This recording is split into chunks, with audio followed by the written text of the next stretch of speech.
She went after Trump. Now she's the one indicted. The New York Attorney General charged with bank fraud, sparking claims of payback politics. Plus, a judge says there's no rebellion in Chicago, slapping a 2-week hold on President Trump's National Guard deployment. And it's back to Walter Reed just 6 months after Trump's last physical. What's behind the extra trip to the doctor? The stories that matter, clear and credible, from across the country to around the world. These are your unbiased updates from Straight Arrow News. Good morning, I'm Craig Negrelli. This morning, the political and legal earthquake is still shaking Washington. New York Attorney General Letitia James, the woman who built her career taking on Donald Trump, is now indicted herself. A federal grand jury in Virginia charged James with bank fraud and making false statements over a 2023 mortgage tied to a home in Norfolk. The indictment comes just weeks after career prosecutors declined to bring charges and after President Trump publicly demanded her prosecution. It's a stunning reversal for the woman who led the civil fraud case that cost Trump hundreds of millions of dollars and branded him a corporate fraudster. Trump, in turn, called James corrupt and crooked and promised supporters she would be next. The indictment was brought by Lindsay Halligan, a 36-year-old Trump aide and former insurance lawyer with no prosecutorial experience, appointed after Trump forced out the top U.S. attorney who had refused to move forward. Halligan insists these charges represent intentional criminal acts. She previously served as Trump's personal attorney during his New York trial. Just 2 weeks ago, she pushed for the indictment of former FBI Director James Comey on charges of lying to Congress. James calls her indictment political weaponization. This is nothing more than a continuation of the president's desperate weaponization of our justice system.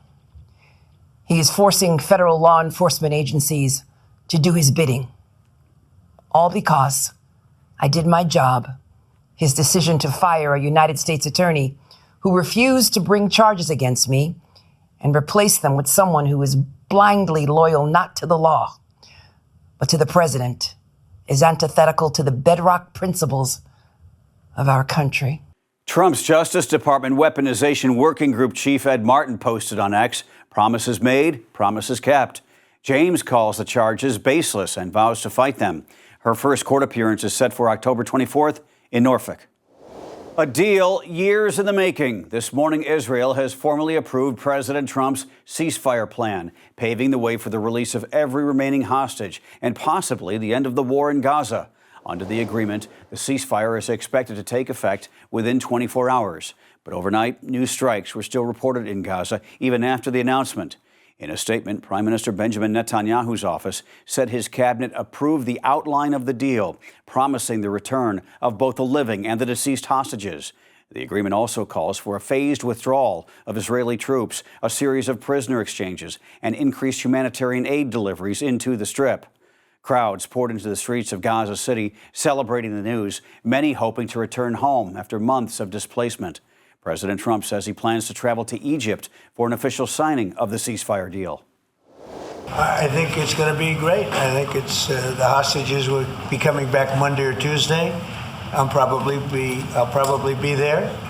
I hope to be there, and we're planning on leaving sometime Sunday, and I look forward to it. Meanwhile, NBC News reports the U.S. military is preparing to deploy up to 200 troops to Israel to support stabilization, humanitarian aid delivery, and security operations inside Gaza. A federal judge has blocked President Trump's controversial move to deploy National Guard troops to Chicago. U.S. District Judge April Perry issued a temporary restraining order Thursday, halting the administration's plan to send troops to Illinois for at least 2 weeks.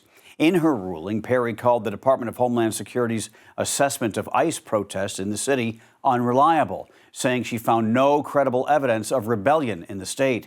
She warned that deploying troops would likely add fuel to the fire. It's unclear what the order means for units already stationed nearby, including those waiting on standby in Elwood near Joliet, Illinois. Meanwhile, an appeals court in the Pacific Northwest heard arguments Thursday over whether the administration can federalize Oregon's National Guard to respond to protests in Portland. A decision there is expected in the coming days. Day 10 and still no paychecks, no progress, and no end in sight. The U.S. Senate is now 0 for 7 after failing yet again Thursday to advance a plan to reopen the government.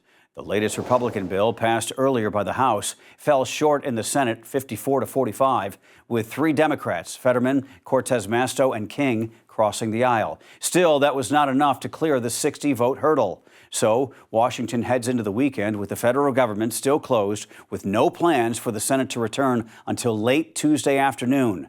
The stalemate remains unchanged. Republicans accuse Democrats of holding the government hostage, refusing to pass a clean bill that funds agencies without add-ons.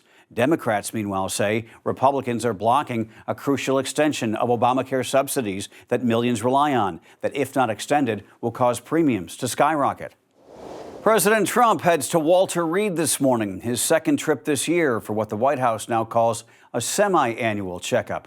It comes as he also plans to visit troops on site and prepares for a possible Mideast trip this weekend. On Thursday, reporters asked him about the visit. No, I have no difficulty thus far. Is there wood around here? Knock on. No difficulty. Physically, I feel very good. Mentally, I feel very good. You know, I did about 6-7 months ago. I do physicals. I like to, when I'm around, I like to check always early, always be early. It's a lesson for a lot of people. Back in April, Trump's doctor said he was, quote, fully fit. Then in July, disclosed a common manageable vein condition in his legs called chronic venous insufficiency, which causes swelling in the ankles. Today's visit breaks with the usual once-a-year presidential physical, but the White House frames it as routine, keeping tabs, not treating a crisis. Trump, now 79, has long touted his exams as proof of vigor, and he's likely to share results when they're in. Finally this morning, we polled some of your best comments and questions from our YouTube videos this week, and we're putting them to the test. This is Straight From You, where we fact-check claims, separate fact from fiction, and add context to what's murky. And here's what stood out this week. After our report on National Guard troops arriving in Chicago, a viewer asked, doesn't each state have its own National Guard? Why ship in troops from other states? Good question. All right, here's the answer, and it depends on who's giving the orders. I'll walk you through it. Each governor commands their own guard under state authority, called Title 32, or State Active Duty. But governors can also request help from other states through the Emergency Management Assistance Compact. That's how guardsmen cross state borders during disasters or civil unrest. When the Guard is federalized under Title 10, control shifts to the President and the Pentagon, making them temporarily part of the active duty military. So yes, every state does have its own Guard, but in emergencies or under federal orders, they can and do operate across state lines, all part of the same system.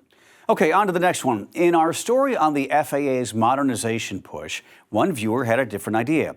Why not let the airlines run air traffic control and security instead of the government?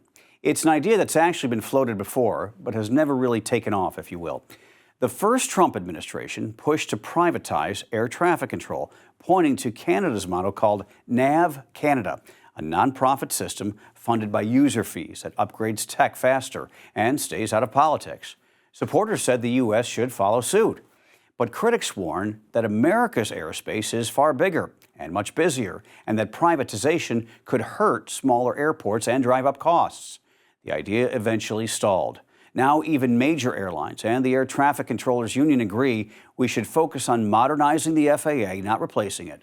For now, that means new tech and more controllers, not a new system. All right, on to number 3. And our piece about the latest claim that Amelia Earhart's plane may have been found. A viewer was not buying it, calling it driftwood. Well, that skepticism seems fair enough based on history, right? So we dug deeper. Researchers from Purdue University and the Archaeological Legacy Institute are heading to the western Pacific island to investigate what satellite images show as a Turaya object. See it there?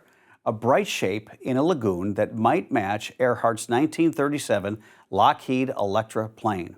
The team will use drones, sonar, and magnetic devices before dredging the site, looking for serial numbers, unique metals, or anything traceable to Earhart's plane. Similar claims in the past have turned out to be rock formations, so until there is hard evidence, the verdict stays unproven. Hope that helps. That's science. Evidence over hype, as they say. All right, keep dropping those comments and asking questions on our SAN YouTube page. We love seeing them. We'll tackle the biggest ones next week on Friday.